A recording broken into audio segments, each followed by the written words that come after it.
पाकिस्तान में हर साल तकरीबन $4.5 बिलियन अमेरिकन डॉलर्स का एक बड़ा बजट माँ और बच्चे की सेहत पर खर्च किया जाता है। मुल्क भर में एनजीओज़ का फैला हुआ वसी नेटवर्क भी हामला माँ और नए पैदा होने वाले बच्चों की ज़िंदगी और सेहत के बारे में साल भर काम करता रहता है, क्योंकि हामला माँ को दौरान हमल, ज़चगी के औकात और बच्चे की पैदाइश के बाद मुनासिब ग़िज़ा, मुनासिब आराम, देखभाल, ज़हनी आसूदगी और इलाज मुआलजे की अशद ज़रूरत रहती है। और ये तमाम लवाज़मात एक हामला औरत का बुनियादी हक़ हैं। आलमी इदारा सेहत दुनिया भर में हामला माँ और नए पैदा होने वाले बच्चों के लिए एक वाज़ेह एजेंडा रखती है और इस मद में पाकिस्तान को भी हर साल लाखों करोड़ों डॉलर्स की इमदाद से नवाजा जाता है। इसके बावजूद पाकिस्तान में बसने वाली लाखों ज़च्चा और बच्चा आज भी अनगिनत मसाइल का शिकार हैं। हमारे देहाती, कस्बाती और शहरी इलाकों में भी बहुत सी हामला औरतें ऐसी हैं जिन्हें ज़चगी के वक्त हस्पताल और किसी मुस्तनद गायनेकोलॉजिस्ट की सहूलत मैसर नहीं आ पाती। पाकिस्तान में बसने वाली हामला औरतों को क्या क्या मुश्किलात हैं और किन अज़ियतों का शिकार हैं, अगर आप हक़ाइक़ की तलाश में हैं तो सच के सफ़र में मेरे साथ रहिएगा। ये रावलपिंडी शहर का मोहल्ला ढोक मुंशी है, जहां दौरान हमल, ज़चगी के वक्त और बच्चे की पैदाइश के बाद जिंदगी और इलाज की हर बुनियादी सहूलत से महरूम रह जाने वाली सैकड़ों माएँ आबाद हैं। इन्हीं में से एक राहिला कुर्बान भी है। कितने बच्चे हैं आपके? माशाल्लाह मेरे 5 बच्चे हैं। शादी कितनी उम्र में हुई थी आपकी? मेरी 17 साल की उम्र में शादी हुई। शादी के फ़ौरन ही बाद में माँ बनने वाली हो गई थी, क्योंकि मेरे हस्बैंड ने फिर दोबारा बाहर चले जाना था। जब वो यहाँ पे थे तो उस वक्त तो मेरा वक्फा इतना होता ही नहीं था। तकरीबन 9 माह का 8-10 माह का बच्चा हुआ तो फिर दोबारा होने वाला हो जाता था। साल का बच्चा हुआ तो बस होने वाला हो जाता था बच्चा। कि मेरा खुद अपने बच्चे 2 फौत हो चुके हैं। अनट्रेंड दाई थी, तो जिस वजह से मेरे 2 बच्चे फौत हो चुके थे पैदाइश के दौरान।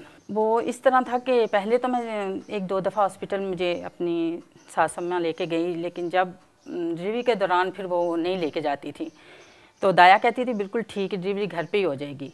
लेकिन जब डिलीवरी होने लगी तो बच्चा भी बहुत कमज़ोर था, मैं ख़ुद भी बहुत कमज़ोर थी। तो ना जब बच्चा हुआ तो बच्चा तकरीबन 15-20 मिनट के बाद फौत हो चुका था। दूसरा बच्चा हुआ वो भी इसी तरह ही फौत हो गया था।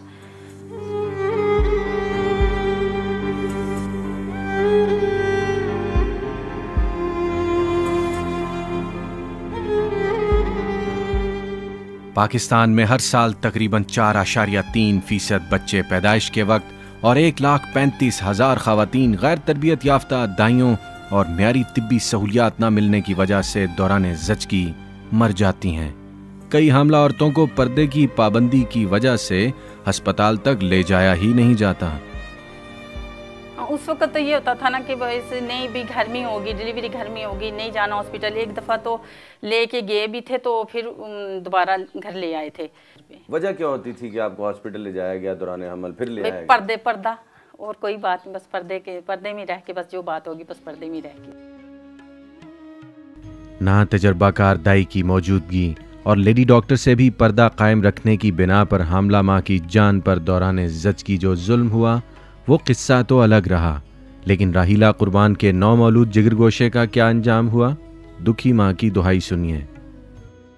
अगर उस वक़्त दाया ट्रेन होती या मेरे को हॉस्पिटल लेके जाया जाता तो जो मेरा बच्चा था फौत ना होता, डेथ ना होती उसकी। किसको कसूरवार समझती हैं? कि अनट्रेंड दाया थी, जिसकी वजह से अगर वो ये कहती कि नहीं ये घर पे डिलीवरी नहीं होगी तो आप इसे ले जाएं हॉस्पिटल, तो कभी ये मेरे साथ ये वाक़या ना पेश आता। औलाद की पैदाइश में मुनासिब वक्फा माँ और बच्चे दोनों के लिए बाइसे रहमत हुआ करता है, लेकिन हमारे यहाँ कई जगहों पर औरत को फ़कत बच्चे पैदा करने वाली मशीन बनाकर रख दिया गया है। हर साल हामला हो जाने वाली अक्सर माएँ 2.5 साल तक औलाद को अपना दूध नहीं पिला पाती। कुछ ऐसा ही राहिला बीबी के साथ भी हुआ था। अगर फैमिली प्लानिंग करने चाहते थे तो वो कहते थे हाँ आप गुनाह वाला काम करती हो। ना टाइम ही नहीं मिला कि हम बच्चों को ज़्यादा टाइम तक दूध दे सकें। आपको अपनी ज़ाती तौर पे सेहत के मामले में क्या नुकसानात उठाने पड़े बच्चों के कम गैप से? और मेरे को इतनी लॉस उठानी पड़ी कि जब मेरा आखिरी बच्चा होकर फौत हुआ था उसके बाद ना तकरीबन कोई 15-20 दिन के बाद मुझे ना फालज हो चुका था। तो एक दफ़ा तो बिल्कुल ख़त्म ही हो गई थी, ऐलान हो गया था, कहने लगी कि मर गई है।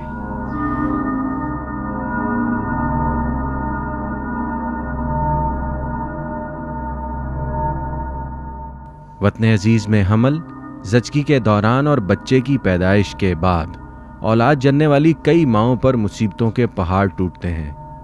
गैर तरबियत याफ्ता दाई से सस्ती और पर्दे में ज़चगी करवाने वाली ख़वातीन अक्सर औकात तकलीफ़ें उठाती हैं, खुद मर जाती हैं या फिर पैदा होने वाले बच्चे का हशर नशर करवा बैठती हैं। एक दाई ने ऐसा केस किया था कि वो बच्चे का बाजू सिर्फ बाहर आ गया था, तो वो फिर उसकी जो ना डेथ भी हो गई थी, औरत की डेथ हो गई थी। वही आ जाता है बार बार कि यहाँ पे गरीबी बहुत है, लोग कहते हैं जी हमारे पास ये है, कन्वेंस का होता है, तो यहाँ से कोई कन्वेंस ही नहीं है। गरीब लोग जो है वो टैक्सी पे जा नहीं सकते हैं, हमारे हॉस्पिटल इतने दूर हैं। इसमें ये मुश्किलात होती है कि अगर उसको समझ आती नहीं है, वो अपने पैसों की खातर मरीज़ को लटाई रखती है, ठहरें बीबी अभी ये हो जाएगा, अभी ये हो जाएगा, जो अनट्रेंड है, तो वो फिर वही है कि वो आखिर में उससे कुछ भी हो सकता है। पाकिस्तान में कुछ जगहों पर कम उम्र बेटियों को ब्याह देना रिवाज है। ऐसे में औरत तालीम से महरूम रह जाती हैं। छोटी उम्र में शादी, दौरान हमल लाउबाली रवैया और मुआलिज की अदम दस्तयाबी माँ, बच्चे या फिर दोनों के लिए ही जानलेवा हो सकता है। कितनी उम्र में शादी हुई थी? मेरी 15 साल की उम्र में। इससे पहले एक मेरा मिसहैंड हो गया। 5 माह का ग्रोथ नहीं कर रहा था, बढ़ नहीं रहा था आगे की। वो स्टिल हो गया? जी स्टिल हो गया, ग्रोथ नहीं की थी, बस मुझे पता नहीं चला। मिस कैरेज की रीज़न क्या थी? आपका ख्याल नहीं रखा गया प्रेगनेंसी के दौरान, आपको खुराक अच्छी नहीं मिली या आपकी अपनी कोई बेहतियाती थी? खुराक तो अच्छी मिली है, बस मैं नादानी में छोटी सी थी, मुझे समझ नहीं थी, बस जो कुछ बस उछल कूद करती रहती थी, पता नहीं चलता था।